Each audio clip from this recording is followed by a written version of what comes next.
Hello, this is Kevin Steinhauser, and we are going to be jumping back into some rhetorical analysis practice tonight. I hope you were able to see last week's stream, either live or through replay. If not, no worries. This is part two of a two-part series to raise our evidence and commentary score. However, if you did not watch last Monday's, this will work just fine. We'll be using a different text. The first half of the stream will look pretty similar to last Monday, where we look at a College Board level text and then look at some analytical thoughts as you're going through. And then tonight we'll end with kind of the next level. And the next level is how to narrow down what to analyze, what your topic sentences would be, where you would spend most of your analytical time in your essay. So with all of that said, a quick preview, so I'll kind of have you thinking about this as we're going through the text tonight, is I want you to think about analyzing the text from beginning, middle to end. So we're going to look at how to do that tonight.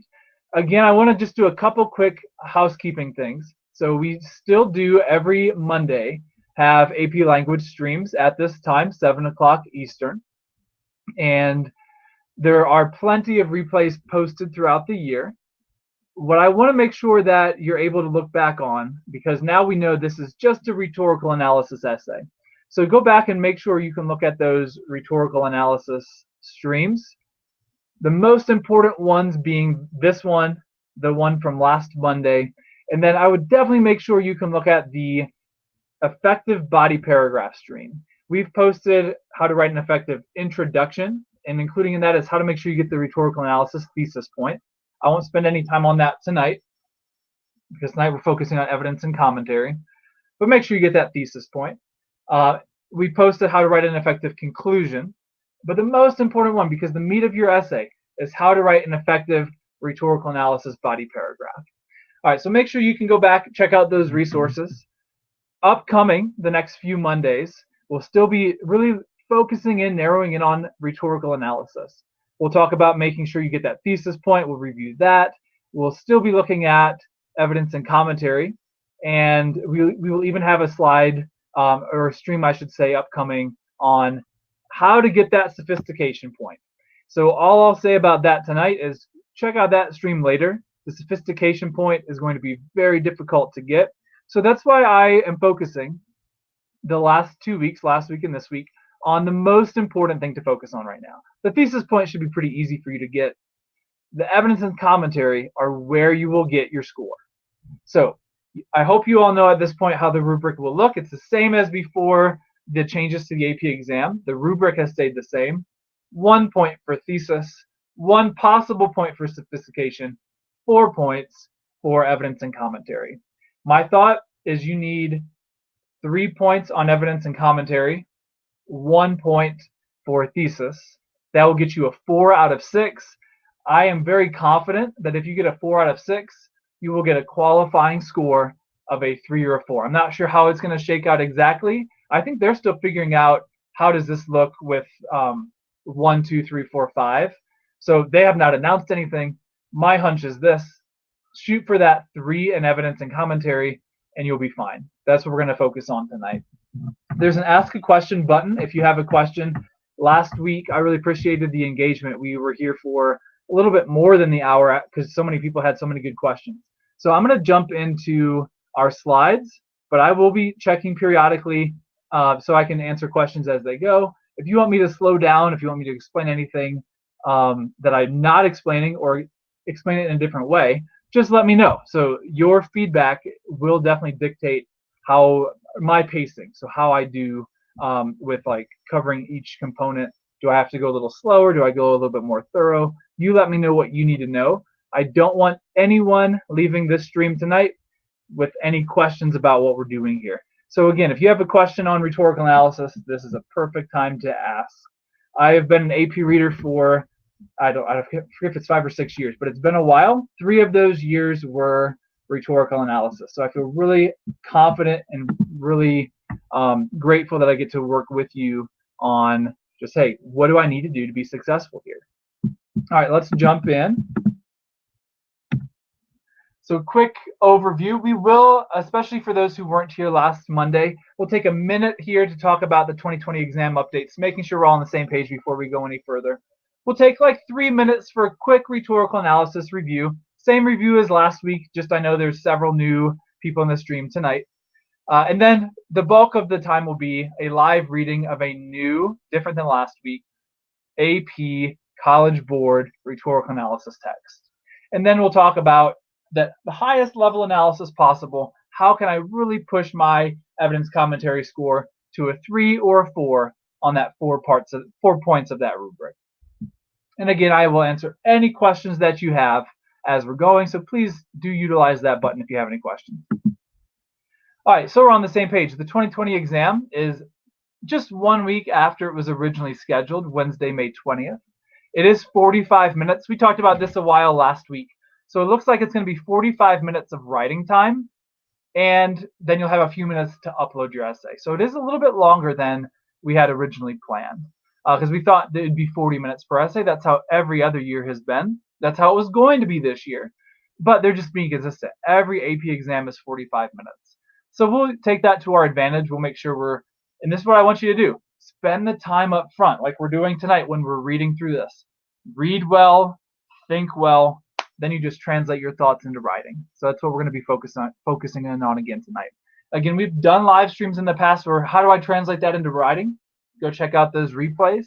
In the meantime, tonight is just hey, let me make sure I am reading at the highest level possible. The test will be online. And at your house. You may use only one device, so keep that in mind. And you must upload basically your essay on the same device as you access the prompt. So you can't handwrite the prompt, take a picture with your cell phone and upload it there if you've accessed the prompt on your desktop computer. And then finally, you may handwrite or type. What I said last week is the same I'll say tonight. Whatever you are quicker at, do that.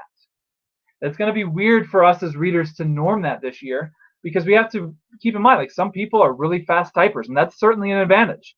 If you are not a quick typer, if you're actually slower typing than handwriting, go ahead and handwrite. Practice or write like you practiced all year. Use your strength to your advantage there. All right, so let's talk about the rhetorical analysis task very quickly, and then I'll pause for questions. I do see Ida has a quick question in the chat. Can you send us the slides in the chat? Sure, I can do that. And then they will be posted on the replay. There they are. They will be posted on the replay as well, and you can go at your own pace. You can look at those. You're welcome. You can look at those at any time. Just check out that replay, and you'll be able to download my slides. But yeah, you have them now if you want them as well. All right. The rhetorical analysis task is to identify and explain what is effective about someone else's argument. Your job is to talk about someone else's argument. So there's 3 things that I want you to think about. Same as last week, this is just a quick overview. You must identify the primary purpose. That would be part of your thesis statement, and you'll always go back to it in your topic sentences and in your analysis. Second, identify the most important writing choices. That's our focus here tonight. One way to do this is to track the writing choice at the beginning, middle, and end. And again, let me say something up front here about that. Before I go to the third thing, this is how I ended last week's stream. There's 2 ways that I, as a reader myself, if I was to do this analytical task, would think about what is worth writing about if I'm the analyzer. So the first thing, do I see the author use that same strategy or writing choice over and over and over again? If it's a repeated strategy, it's probably worth talking about. So that is on my short list of things worth talking about. Second criteria is I have to get into the head of the audience, and that's where we're headed for the next 2 minutes to talk about. But I got to get into the head of the audience. And then I think, how would the audience respond here? What would the audience be thinking? What would be most impactful to the intended audience? Not to me, not to your teacher, not to your parents, not to your friends, not to you, to the intended audience. So I got to get into the head of the intended audience. that does take some high-level thinking skills. The more background knowledge you have, depending on the topic, definitely it will help you out, the more background knowledge you have. But I know that you've been in this class all year, and you can make some mental leaps here to fill in the gaps on what would the audience likely be thinking. All of these prompts that we'll practice tonight, that you'll be able to look at on College Board's website, and that you'll ultimately get on May 20th, are accessible but challenging. They are hard to read. Like, if you're going to read it quickly, you've got to take your time, let it sink in, understand it. So again, let your 4 or 5 extra minutes be used for just making sure you're really prepping for the actual writing piece. I'd rather have you spend 4 or 5 minutes extra preparing your essay and reading a little bit slower to really get the nuance of the text than 5 extra minutes of writing if it's not the best writing you can do. Okay, so again, in summary, how do I narrow down what's worth talking about? 1, if I see it over and over again, it might be worth talking about. And then 2, that's the harder part, but I've got to figure out, okay, what would be the most impactful on the intended audience? The third part of this rhetorical analysis task is to consider how these writing choices would impact the intended audience. It's kind of what I'm just talking about. So I'm blending those second and third things together. I tell my students all the time in AP, it's all about the audience. So the rhetorical triangle should be a review at this point. There's the 3 sides of the triangle. All 3 matter absolutely, but the audience is the magic spot. Think about the audience-subject relationship. Before we even read so many texts throughout the year, I tell my students, what do you suppose, based on your own background knowledge and inferencing, the audience would think about the subject before hearing or reading the speech or the work? And then that gets us in the right mindset as we continue to read.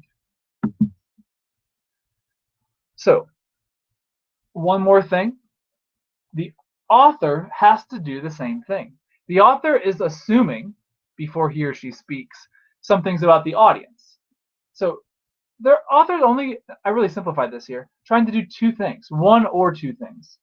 1, the author's trying to reinforce a common belief with him and the audience. Or 2, the author is trying to change the audience's mindset. And sometimes it's a blend of both. But really, if you just think about it that way, that will really simplify the task. What does the author do to do one of those 2 things? Reinforce a belief or change a mindset?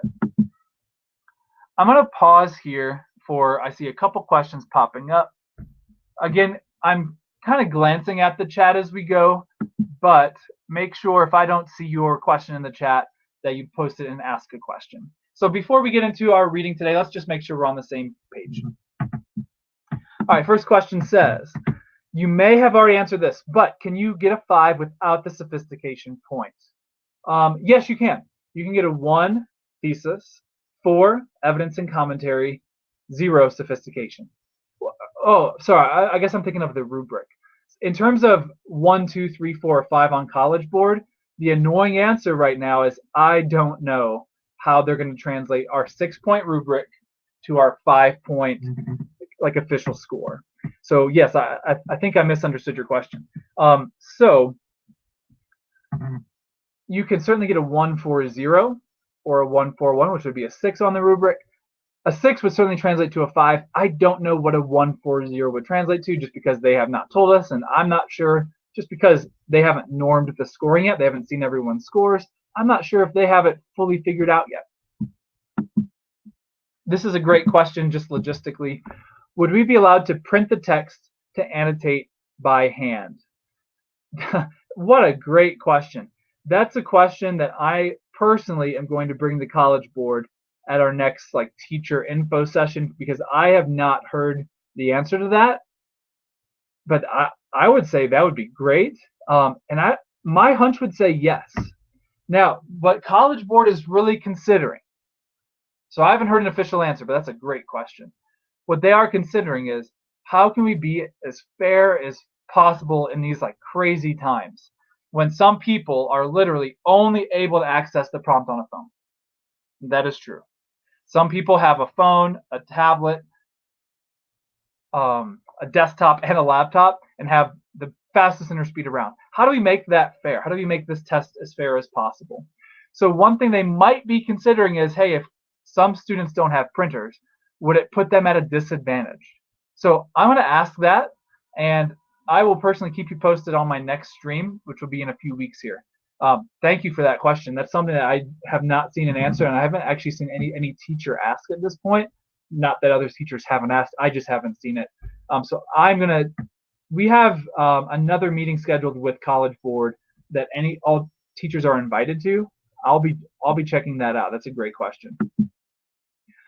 All right, let's do another one. William, do we need to follow the usual 3-sentence introduction paragraph, or can it be 2?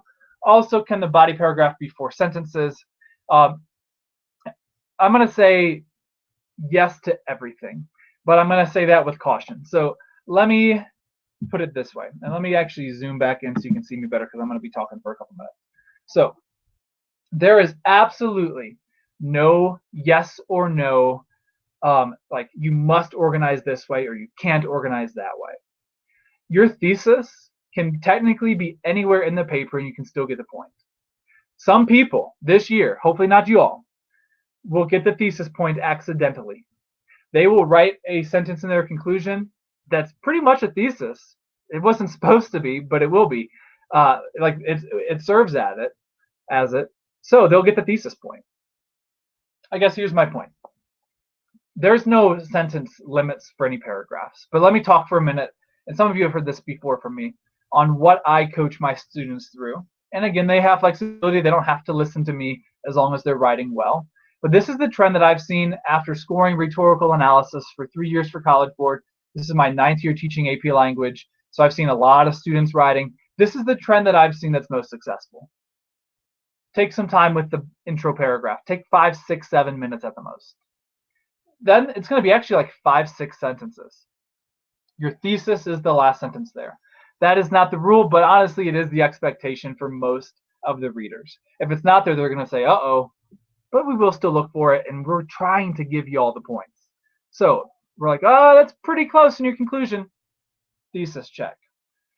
What I mean by that is we do want to reward you for what you're doing under a very high stakes time setting test.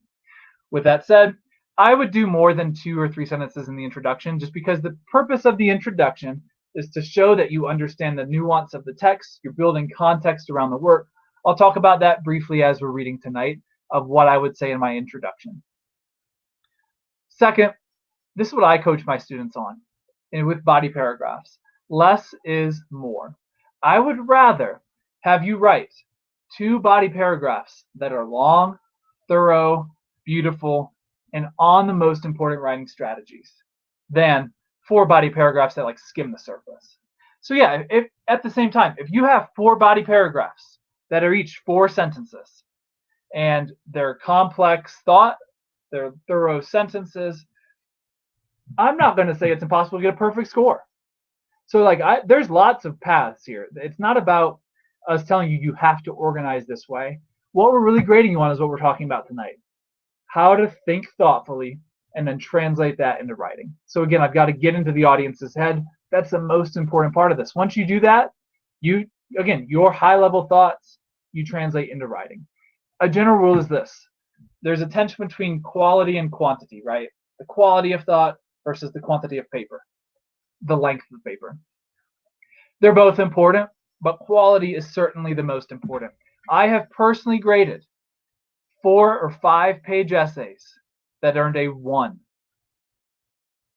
End of story, right? I've also graded, and don't misunderstand me here, a 2-page essay that earned a perfect score. The trend, though, is this. Those perfect scores are hard to come by. It was a really sophisticated writer, and every sentence flowed to the next one, and every sentence was super thoughtful and built upon the last, not just with sentence structure, but with the analysis. And it really tracked a beautiful essay. The bigger trend here is you want both quantity and quality. But again, quantity doesn't matter unless it's all quality. So I would caution you to say, hey, let me put a limit on my sentences. Instead, think about it this way. What are the most important things in this text that would have impacted the audience. And then say honestly as much as you can about that without repeating yourself of how the audience would likely be taking on this message. What would they be thinking? How would the author, therefore, be changing their mindset or reinforcing a belief? In a nutshell, that's what we're looking at. William, if you have a follow-up, if anyone has a follow-up tonight, please just shoot me another question. I got a bunch coming in, so I'm going to keep answering. Will someone be looking at us through a camera?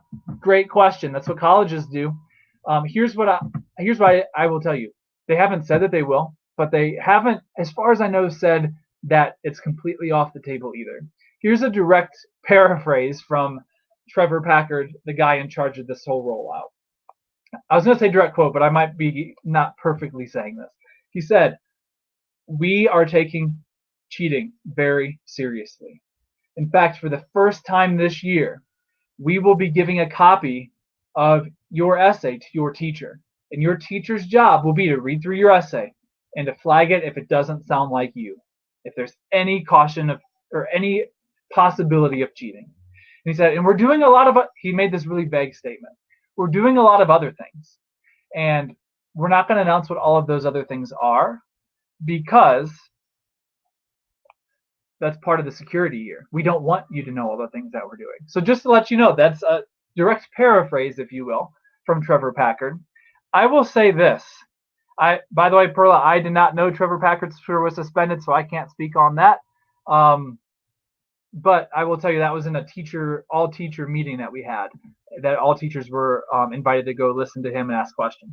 So I will say this. I am recognizing that not everybody who takes this test will have a webcam. So again, they're trying to think of what can they do that impacts everybody. All right, let's get another question here. Are there some passages, back to our analysis, are there some passages where both, I think that should say where the author might both reinforce a belief and change a mindset? Yes, and it's your job as the inference-based reader to get into the audience's head and say, okay, where would the audience likely agree with the speaker?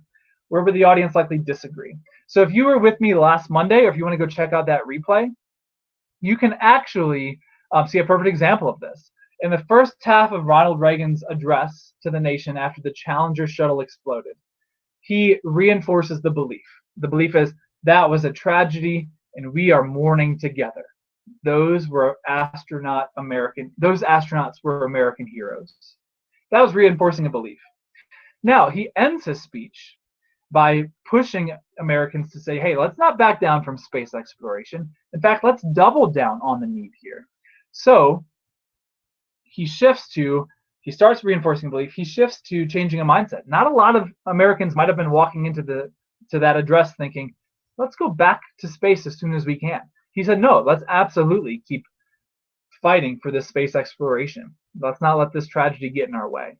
I also want you to think of one more thing here. This is a great question. There are times when the best readers will realize it is a split audience, and you can absolutely talk about both sides. There will be times when the audience is so broad, let's say a presidential address, that the president or whoever must know that some of his audience fully agrees with him and some of his audience fully disagrees. So he has to walk that tight line of doing two things at once, keeping his allies with him while trying to bring on some new supporters. Great question. This is a good question too, Nikki. Do we need to have an elaborate conclusion paragraph? I've done the entire live streams on conclusion paragraphs, so you can actually check those out at any time on any of those replays. So, and I've actually done slide streams on argument, synthesis, and analysis, but obviously focus your time here on analysis, just because of this year. I recommend this, kind of like what I was saying with what I push my students for. 2 to 3 minutes of a conclusion. In that conclusion, leave with a final thought, kind of wrap all your pieces together. I was actually grading a bunch of essays from my AP students today online through our platform. And what I kept saying to them, this is a perfect timed question. In your conclusion, don't forget to put a final bow on what the audience would be thinking. So again, we're staying in the head of the audience. That's what's driving our analysis. So I would say 2 to 3 minutes, kind of hitting your main points again. And if you have a final thought, go ahead and use it. And I can't elaborate any more on that tonight just for time. But if you want more, much deeper dive on conclusions, again, I got a replay up on 5 of them. All right, next question. What would your advice be if we read the passage and don't understand the purpose or argument? What a terrible place to find yourself in, right? But we've all been there. It's like so frustrating, especially when you're time. And that's why I'm telling you the truth. Slow down. I'd rather have you spend those extra 5 minutes we get this year reading and annotating, even if annotating is just a piece of paper that you're allowed to use, a scratch sheet of paper. You can't print out the paper, right? You're allowed to have a piece of paper you take notes on. That's what I would plan on doing at this point. Take your time, read it well. It's much better to realize halfway through, or even sooner after the first paragraph, crap, I have no idea what's going on, and start over then get to the bottom, and then be like, what the heck do I do now? So it's very important and again, like, there's no easy answers here. That's part of the difficulty of this class. But it's very important to be the best reader you can be from top to bottom. Read at your pace. Read well. No, I tell my students this all the time. I teach 9th, 10th, 11th, and 12th grade. It's kind of crazy. But I tell all 4 grade levels.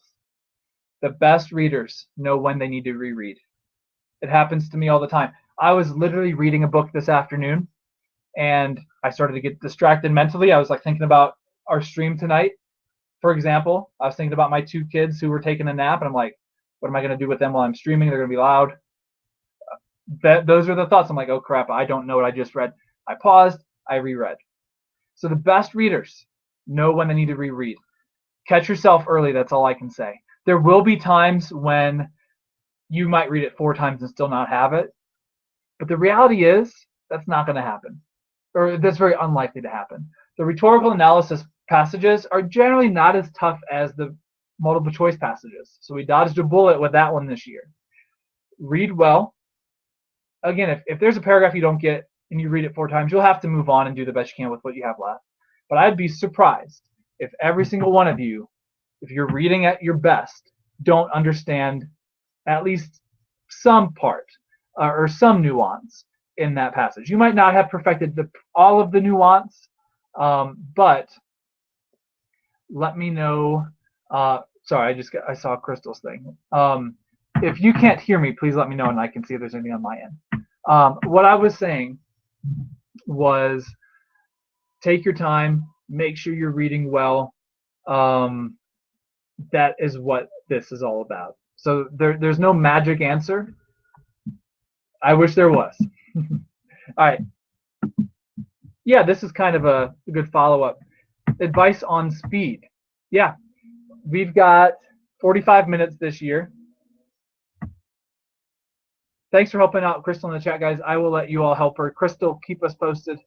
But sometimes I have to, here, I'll type this up. Sometimes, yeah, that's what I'm saying, Nikki. It helps to refresh.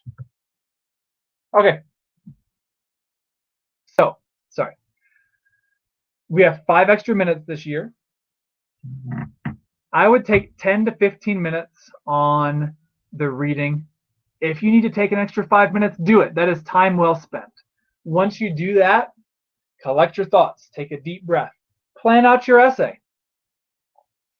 Don't start your essay without knowing exactly where you're going. I make my students do this all the time. They write outlines before they write their essay.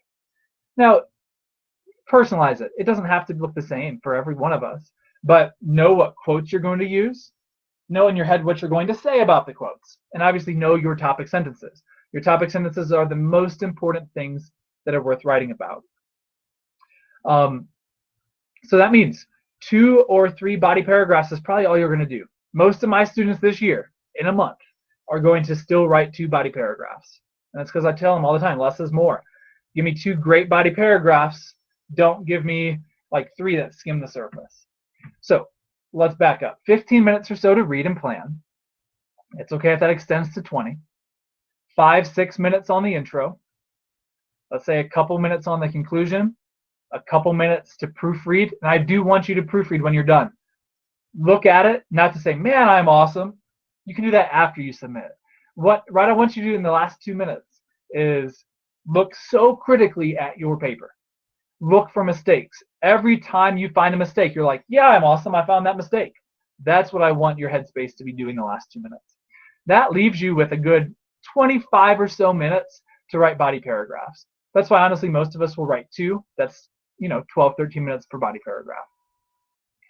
Again, make sure you can see my replay on how to write a really effective body paragraph. That's what I want to make sure you can do. All right, so if there's a follow-up question for that, let me know. Next question says, and we might just be doing questions a while, guys. Let me know. I'm going to make sure I give you all access to the slides.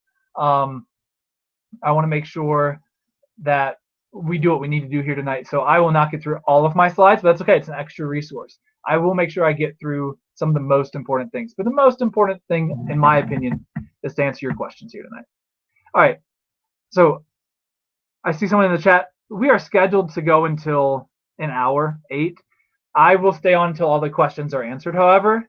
So if more questions keep coming in, I will just keep answering them, and the slides will be a resource. There will be a few things I'll make sure I point out on the slides before we're done here tonight. So yeah, if you ever need to duck out, please feel free. I won't even know. I'll just be busy answering your questions, but I will be here as long as necessary.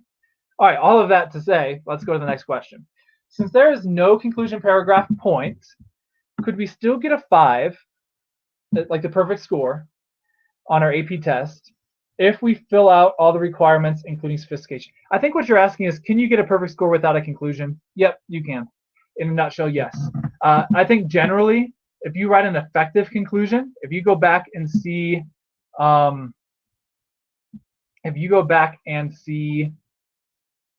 my, sorry, I'm looking at the chat. Let me focus. Everyone's saying access tonight. I will go through right now after this question and give you all access. It'll just take me a minute. So that way you can look through it as we're talking. So let me go back. For conclusions, I think for most people, if you write a good conclusion, it can only help you. The only way a conclusion can hurt you if it's stupid. And I say that on purpose. It's kind of a joke, but if like you just say a sentence that, if you just copy your thesis down again, or if you say something so basic that it says, as you can see, and then just say your point again, then honestly don't even throw it down there. Only write a conclusion if you have 2 to 3 minutes to give it what it deserves. And again, check out my replay on conclusions through Fiveable. Again, I have an entire hour dedicated to that, even though I want you to take 2 to 3 minutes on it. So I think it can only help you if you do it the right way. Again, don't write a stupid conclusion. I say that just so it's memorable. Stupid conclusions are something that just is so basic an 8th grader could have written it, right? All right, let's keep going, but let me pause and just take a moment to grant you all access. Let me see if I can do this quickly.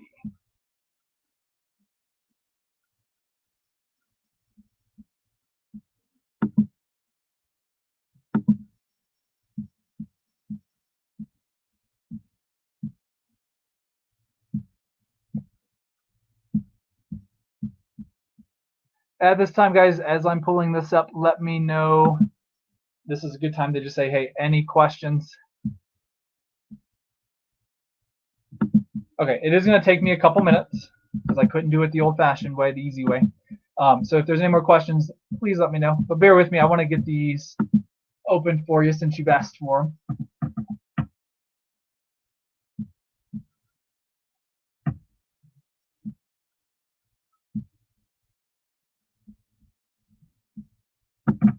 Okay, I got 3 of them sent off. I got 5 more to do.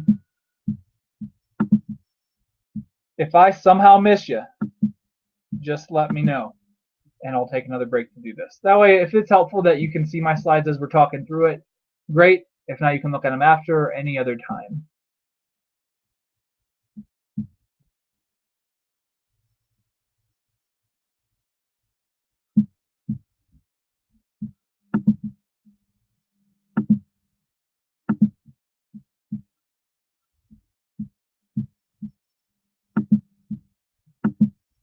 Okay.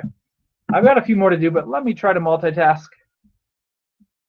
I'm still working on it, but I see I got some more questions. So let me ask a question, and I'll tell you guys in like 2-3 minutes when I'm done, and then let me know again if I didn't get you still, because it's just taking a while. So when you look at the College Board examples, the best always have extra content and info.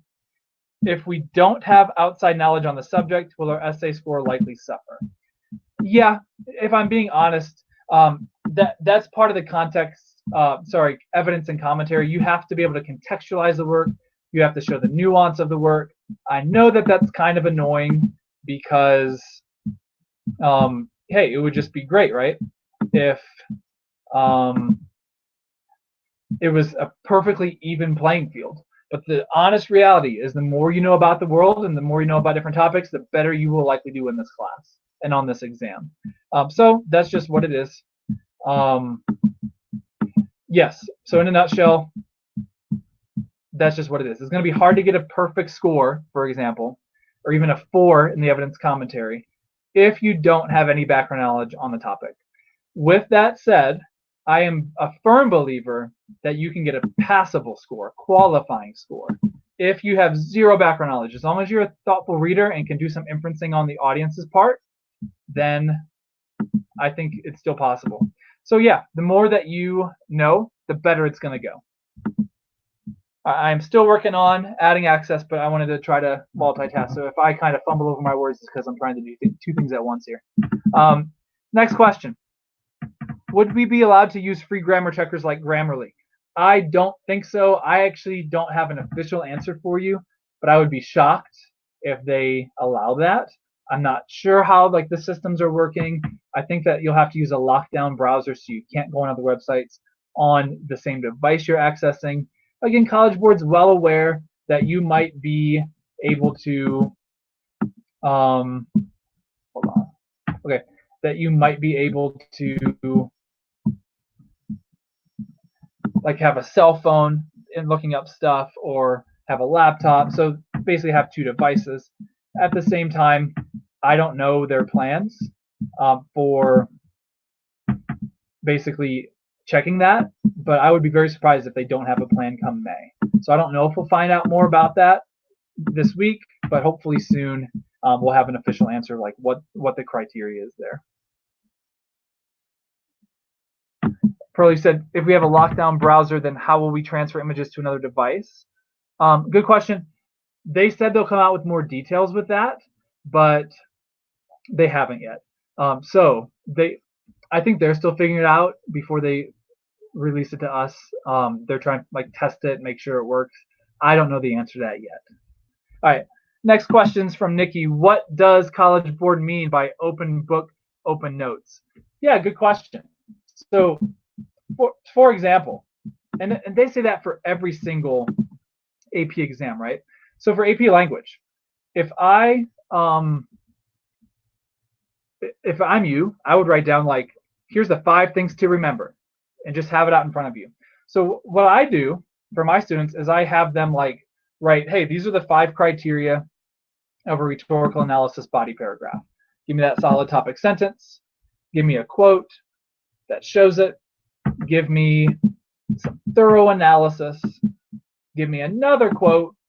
Give me some more thorough analysis. And then wrap up sentence. So just little things like that. So technically what it means, and again, open note, open book is different than open online. And that's why I'm very hesitant to say, yeah, I think we can do that. All right.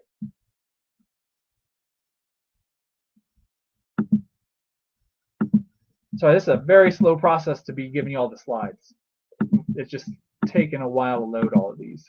But I will still keep going, but just know I have about a bunch more requests came in since I started. So thank you for being engaged, but it is just taking me a while. So sorry if I feel a little distracted. I'm just trying to get you the slides as soon as possible. The reason it's not letting me do a massive allow anyone access for some reason. So that's what's taking me so long. I have to do one at a time. All right. Next question. If we choose to write 2 body paragraphs, should the foreshadowing in the thesis address the main ideas or the devices? The thesis should address your main ideas. So I will be taking a break on the slides in the next 5 minutes if I can't quite get into everybody, just because in about 5 minutes I do want to show you all a few things on my slides before I kind of just go back to answer some questions, just because I think it will give us a couple common talking points here. But part of what those common talking points will be are, again, what would my writing choices be here? So what I want you to focus on is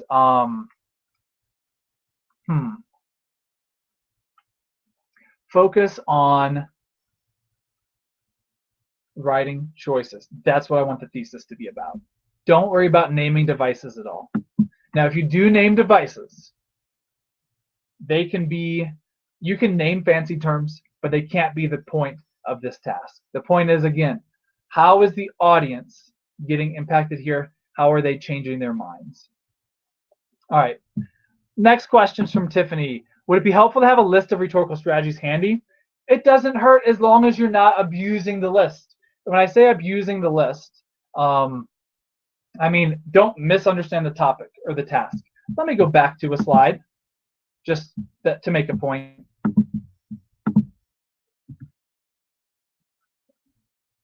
This is the analytical task. Oh, I see a bunch of you are on it, by the way. I'm just slowly working on it. All right.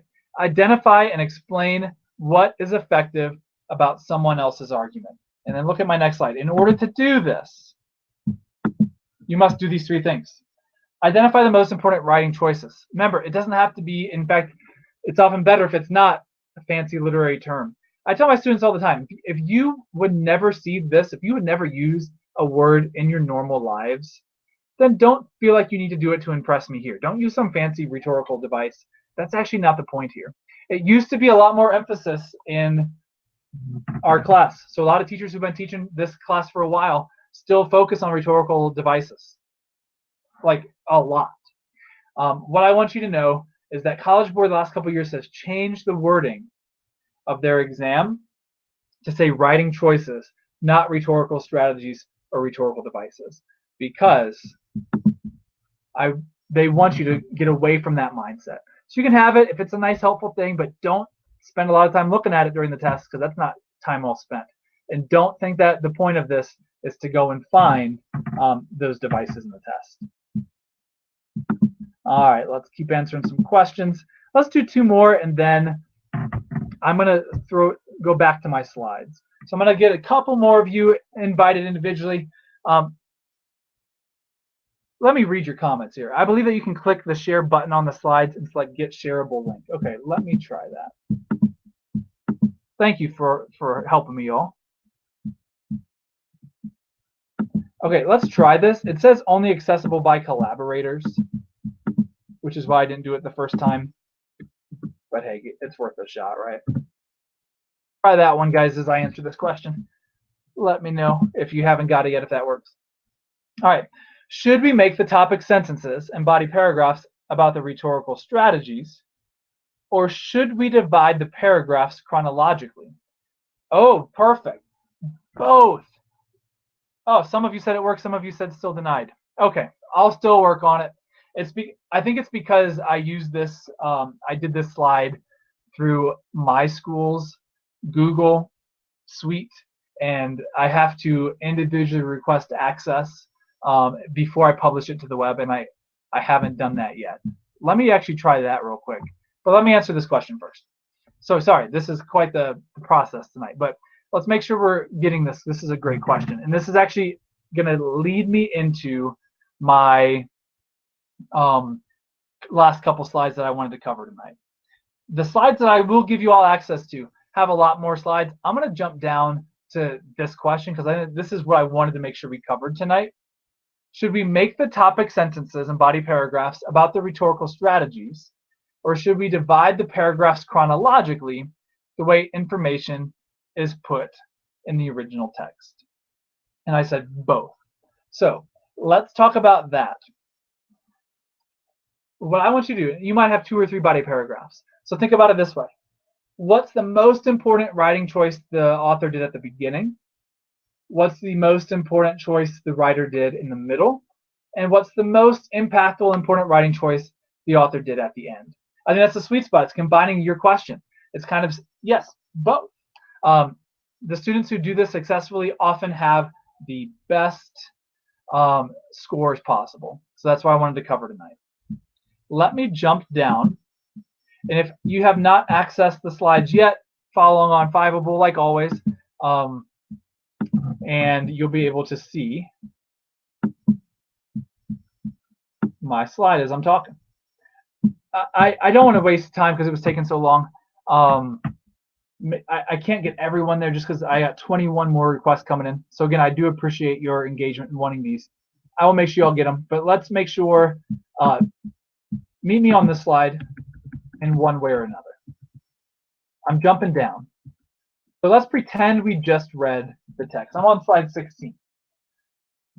You can go back and read my annotations, my analytical thoughts on your own.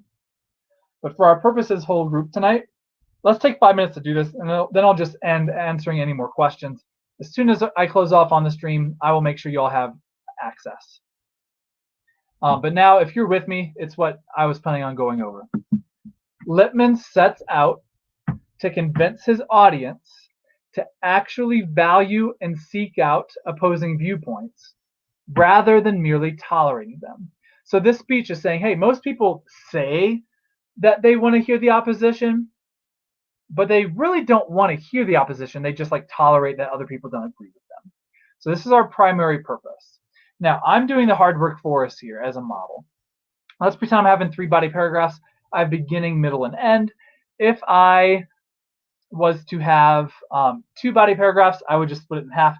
What's the most important strategy in the first half? What's the most important strategy in the second half? I did want to cover this with you, and then again, ask questions around this if you have any. So in the first third of his essay, this is the most important writing choice. He opens this passage by juxtaposing the truth of freedom of opinion with the myths surrounding the topic. He says these are truths, these are myths. Let me start to break down the myths and get to the truth. So notice what this is not. A very weak topic sentence is Lippmann opens his passage with juxtaposition. So you can use a fancy term like juxtapose. That's totally fine. It actually is helpful in proving your points. That's the most precise word I could use here. But I'm putting everything in my own words. He opens a passage by juxtaposing X with Y, the truth with myths. Now here's a couple examples. I'm just going through my slides. I'm on 18 of what my analysis would be. I'll just read these 2 sentences with you.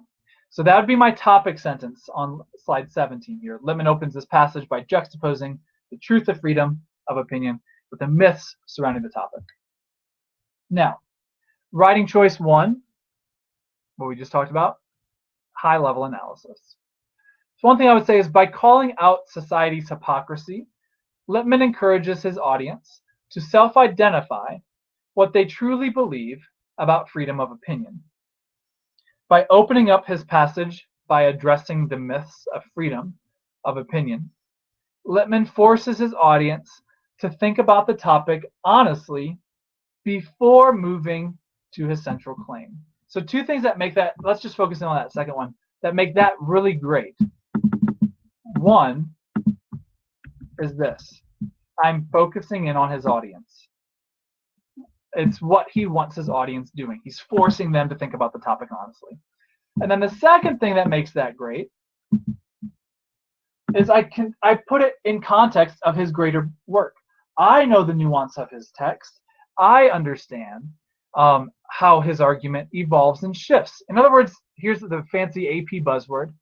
I understand Lippmann's line of reasoning. He forces them to think about the topic honestly before moving to his central claim. Let's go to the next slide. Let's look at writing choice number 2. This is the most important thing. And I've identified that through getting in the audience's head. What would be the most impactful thing the audience does? Writing choice 2 is Lippmann highlights the dangers of the fact that society does not value freedom of opinion nearly as much as it says it does. Notice my verbs. I'm going to jump back to slide 17. verb opens this passage by juxtaposing. Now let's go to 19. Highlights. So active verbs. Don't say Lippmann uses, because that's just going to lead you to a random rhetorical device. Lippmann uses juxtaposition is not nearly as good as my first topic sentence. Lippmann highlights the dangers of the fact that society does not value freedom of opinion nearly as much as it says it does. So he's highlighting some hypocrisy here. Let's go to the next slide, which shows my high-level analysis. Once Lippmann's audience admits that society does not value freedom of opinion as much as it likes to say it does, the audience will become more ready to accept the dangers of this truth. Not a fancy sentence here, right? But this is why it's actually very high-level analysis. I'm getting in the audience's head and I'm connecting the dots. Why does Lippmann do what he does? To get the audience ready to accept where he's going with his essay. Let's look at the next one. By recognizing the dangers of not truly valuing freedom of opinion, Lippmann's audience would start to realize the need to change its mindset surrounding the value of differing opinions. They have not changed their mindset yet, but he's walked them through his line of reasoning, and they're starting to warm up to the idea of, hey, maybe he's right. Most people, if not everyone in his audience, would not have walked into this speech saying, you know what, I need to listen to each other better. I needed to listen to other people better. Most people would do what he expected them to do. You know what, I do value the opinion of other people. Thank goodness we have freedom of speech in this country. He's pushing back on that simple idea and saying, hey, we have a lot of room for growth here. All right, this is my last one, and then we'll go back to some questions. Again, you will be able to access my slides, and you can go through, kind of see how this all pieces together. I wanted to give you more content than we had time for, so it's just a good supplemental resource. You can see all of my high-level annotations as I'm reading it, and then how I chose here our top 3. So our final one is at the end of the passage. Lippmann ends this passage by emphasizing the need to stop pretending to value differing opinions and start actually valuing them. Essentially his call to action. Now, this would be a terrible topic sentence, right? Lippmann ends his speech with a call to action. That's just too vague. This is the precise thing that I'm focusing on. All right, let's look at a slide of analysis here. Once, again, I'm putting it in context of his overall line of reasoning. He couldn't have just came in hot with that idea. He had to warm them up to it. So once Lippmann's audience recognizes the dangers of society's current treatment of differing opinions, they will be primed to accept his call to action. So I can say call to action. That's my fancy word, I suppose. But I'm not like centering my entire topic sentence around it. I'm using my words. I'm slipping in some devices if and only if that's the most precise word I can come up with and it's appropriate. It's not, if I don't say call to action here, if I say main point, whatever, honestly, it's just as good. The reason it's just as good is because it's all about the audience, and I've implicitly shown that I've understood this speech or essay well because I've identified the most impactful writing choices that Lippmann made. All right, I want to end on 2 more slides. The biggest caution I have for you is if you're going beginning, middle to end, practice it a few times with your class, with your teacher's assignments, or just on your own by going to College Board's website, accessing rhetorical analysis prompts and practice, because you want to make sure, even if you're looking at beginning, middle to end, which is, I think, the highest level thing to do here. Going back to our question that we just had, should I focus on devices or should I focus on beginning, middle, and end? Yes. The most important writing strategy or choice in the beginning, in the middle, in the end. So therefore, it just opens up doors to higher level analysis because you're now analyzing the author's line of reasoning chronologically. What were his choices at the beginning? What were they in the middle? What were they in the end? It's not a summary because, again, you're focusing on the most important writing choice in each section. And it's all about your analysis. You can't just end with your topic sentence and have a quote and then paraphrase the quote. You have to, as soon as you say, hey, here's an example of that, what would the audience be thinking? Would their minds start to change, or would they be like, yeah, I think that I was right the whole time. He's just reminding me that we agree, that I'm on his page. Jump right into the audience. Stay there until you've said everything you can think of. Final reminders. I'll leave those up as we're answering some questions. In fact, my second final reminder is fancy terminology is not needed or even recommended. Don't misunderstand the rhetorical analysis task here. You can use them, you can slip them in, but they should not be your number one priority or goal by any means.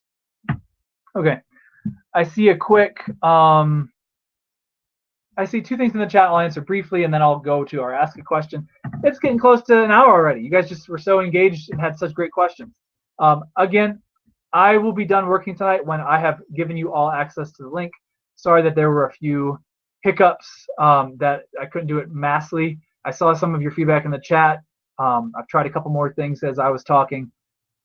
It just is making, it's not cooperating with me. It's making me go one at a time, and it's just loading like 30 seconds each. So I will do that at the end. But let's just focus on some good questions here. I appreciate your engagement.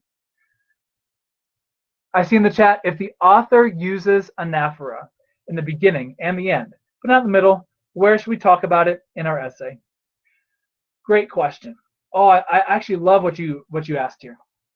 I would not do a topic sentence based on anaphora.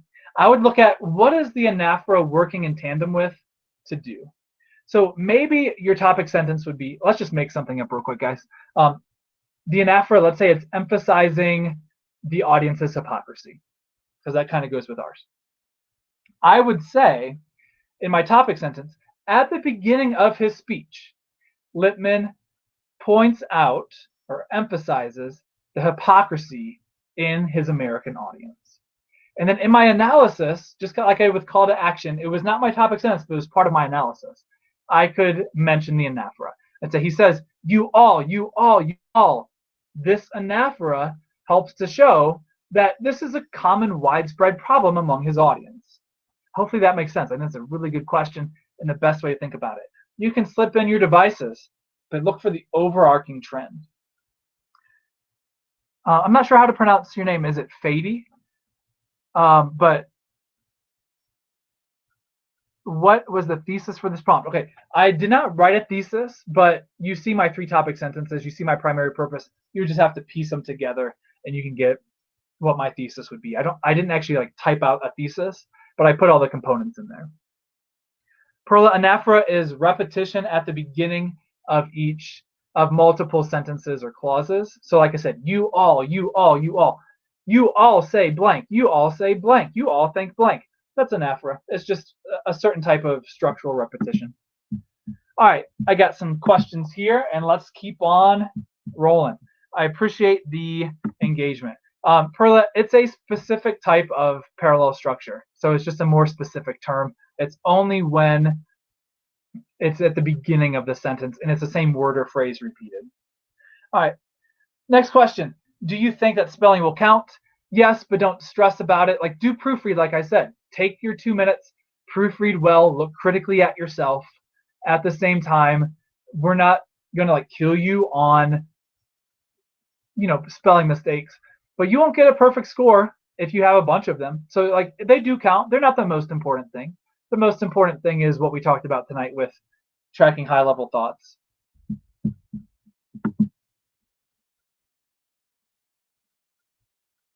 Next question. All right. I understand we're allowed to pull from sources outside the provided essay. How much is too much in your opinion? Well, perfect. This is rhetorical analysis. Thank God we know that, right? Because we can prep for it. College Board could have said, it will be one of the 3 types of essays. Good luck. So at least they let us like focus in our energies here. With that said, you're not going to bring in your opinion at all. So let me make that really clear. But you will bring in your background knowledge. So your background knowledge is what you know about the topic. So let's go back to what I used last week, because it's a little easier to wrap our mind around. The Space Shuttle Challenger explosion. With all of that, I kind of talked through it last week, but I would talk about what I know. Astronauts at the time were American heroes. I knew that the world kind of shut down for a few minutes to watch this big feat of American ingenuity. Like there were assemblies all over the country and even the world where students were lined up in classes watching this shuttle take off. So that's background knowledge that I would bring in because that would be part of like the context that I build in my intro to build up to my thesis. But it's the way that your background knowledge is mainly going to come across is you're inferencing about the audience. So what I'm focusing in on tonight is how that's going to come. Don't talk about your opinion at all. Talk about what the audience would likely be thinking and how the author is likely getting them to change their mind or to reinforce a belief. Great question.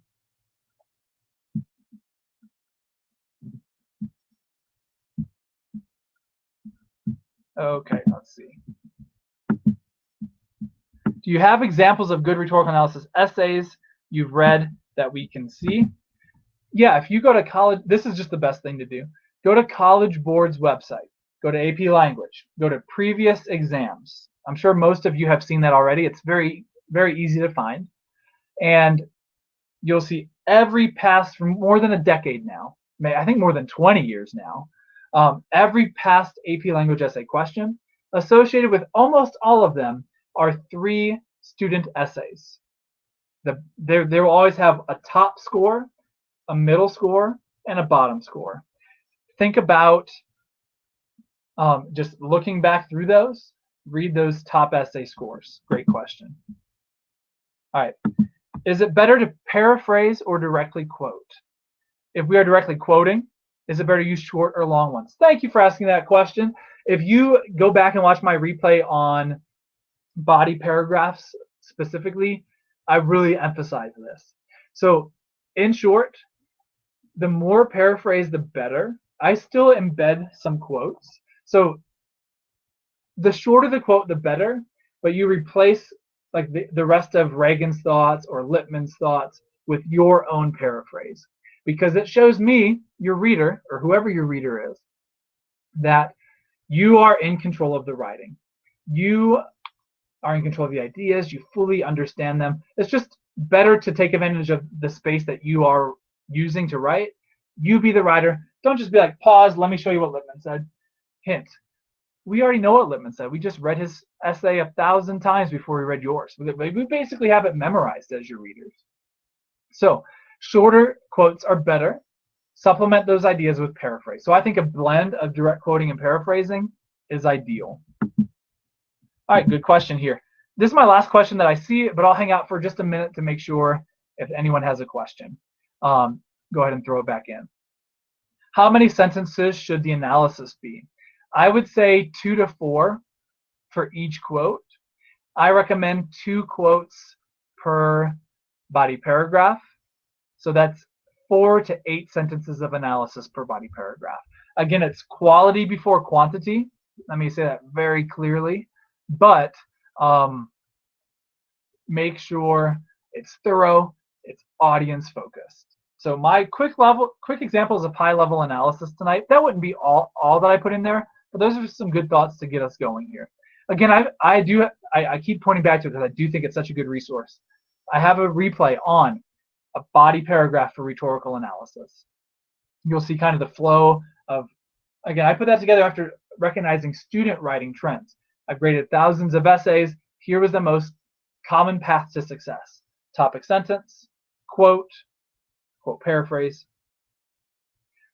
analysis, analysis, analysis, another quote, analysis, analysis, analysis, all about the audience, and then a quick wrap-up sentence before you move on. They're pretty long paragraphs because I'm so thorough with my analysis, if that's my format. I got another question. I actually see in the chat, if we accidentally use context that isn't necessarily true but makes sense, would it likely be marked down? Yeah, you want to make sure that your context is correct. So if you're not like 99% sure that your context is correct, I wouldn't include it. I think it's better safe than sorry. Saying something wrong is worse than saying nothing at all. Okay, another question, Mel. Do we cite are quotes. Nope, you don't have to. You just would say Lippmann said or Lippmann argues, that kind of thing. So because you're only looking at one text, you don't have to cite it all, other than just acknowledging it's from Lippmann. All right. Another question popped in. If we want to talk about syntax an author uses, and he uses long sentences, should we quote one of those long sentences or not? Yeah, I wouldn't waste time. That's totally fine if you say he uses long sentences and I have good analysis for why, but don't waste your time copying down 30 words. And here's why. It doesn't help you at all. I literally, as I'm grading, or as we're grading this year, will have your text, your essay open, and Lippmann's or whoever's essay open. We can go back and forth. So just get creative with how you want to cite that. Lippmann uses many long sentences, especially in his first paragraph. That'll point me there.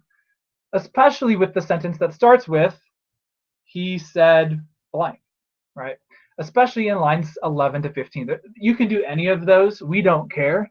What we care about, direct us to what you're pointing out, and then what we're going to be scoring you on is your analysis about that. I am one of the graders this year. I'm excited. Not officially yet, so I was going to be. They had to disinvite us all to the official reading because it's online now, and we will be getting new invites, but we haven't gotten those yet. So I'm assuming that I will be, but we'll see. So I've been, like I said, I think 6 years in a row, or 6 of the last 7 years. I took 1 year off. I enjoy it. It's just really fun to learn. I learn a lot from those trends that I see. That's part of why I can put these slides together. All right, I saw a question pop up and then it disappeared. So I will hang out for a second. I know some people already ran off, which is totally fine. We are over our hour point. If there's any other questions, please let me know. I apologize for the crazy slide access deal. I've never had to deal with that before. Usually it's pretty seamless. But I am going to pause our stream. I'm going to just take the next 10 minutes to one at a time, give everyone access. If for some reason after like 30 minutes you still can't access it, just request access again, and I will definitely give you all access. I do see one last question here. Oh, I see 2 actually. Let me do the one in the Q&A. So, is it fine if we analyze the syntax for the purpose of the text but not provide any quote evidence? Yep, as long as you're directing, like in paragraph 1 he uses long sentences. That's directing us to the text. That's what we care about. Yep, absolutely. The analysis is what is really going to earn your score. All right, I see 2 in the chat. If you've done all the past rhetorical essays on College Board, what's another good resource? If you've done them all, hey, kudos to you. That's awesome. So first of all, that's the most important resource. If you did some, so like in my class, we did several of them in like August and September. I'm having my students look at those again in April. So they're worth looking at twice if it's been that long. So I would actually cycle back through them. If it's all been recent or like once you've cycled back through, ask your teacher to make sure that you've had access to the rhetorical analysis prompts in AP Classroom. I cannot give this to you. A high school teacher, your AP teacher has to be the one to give you that access. But there are a few on there that are not released on College Board's website. So those would be my first 2 because those are the best. Then I would, if you still want more, any prep book is going to be another good place of resource. I wouldn't buy one until you've exhausted or you know you're going to exhaust College Board's resources, because College Boards are better and they're free. And I'm not saying that because they're paying me. I'm saying that because I'm a teacher, and that's what I have realized. And I like free and I like better. But Barron's works, I think Princeton Review, 5 Steps to a 5. Those are good supplemental resources once you've really used the best resources. I'll keep going through the chat real quick. What was the biggest mistake that you saw students make on last year's exam? Summarizing instead of analyzing. So don't just get in the trap of, for rhetorical analysis, here's a great writing strategy, here's a quote, this is what the quote means. No. Here's a great writing strategy, here's a quote, here's what the audience would be thinking. Here's how this would impact the audience. That's what this is all about. Okay. You are welcome. Okay, if you see a pattern like line 1 to 5 and 10, would we cite all those together? Yeah, you can. Or you can, remember, I would say 2 body paragraph, let me say that again, 2 quotes per body paragraph. So maybe it's 1 and 5, analyze, 10, analyze. But if you want to just mention, let's say it's a word or a phrase, he mentions we the people in lines 1, 5, and 10. Just say it like that, we the people in lines 1, 5, and 10, or 3 times in the first paragraph. We don't care how you cite it. Direct us to what you're talking about. Make it clear. It doesn't have to say line blank ever. It can. And then analyze well. All right, do we always write about how the writer's rhetorical choices are effective? Every single time. Never mention a writing choice without analyzing it, talking about why it's effective. You can't mention how it's effective without mentioning the audience. And that's what I want you leaving with today. How many rhetorical strategies would you recommend us to use? 2 is fine. 2 writing choices are fine. Now, again, you can kind of put 2 different things under a big umbrella. Like we said with anaphora, he points out the hypocrisy. He uses anaphora to do that, and he uses a specific use of pronouns, you, to do that. So less is more, though. Don't think it's rapid fire shotgun approach. I see 30 strategies, because you will not have time to analyze them. And again, I just said, please take it with you. Don't you dare mention a strategy without actually unpacking it pretty fully. All right, guys, I think that is everyone. Thank you for your engagement, and I will start working on these slide access for y'all. Until then, good luck on online learning. I'm sure all of us, if not the vast majority of us, are doing that, myself included. It is certainly different, but have a great night. Thanks for joining in tonight, everybody.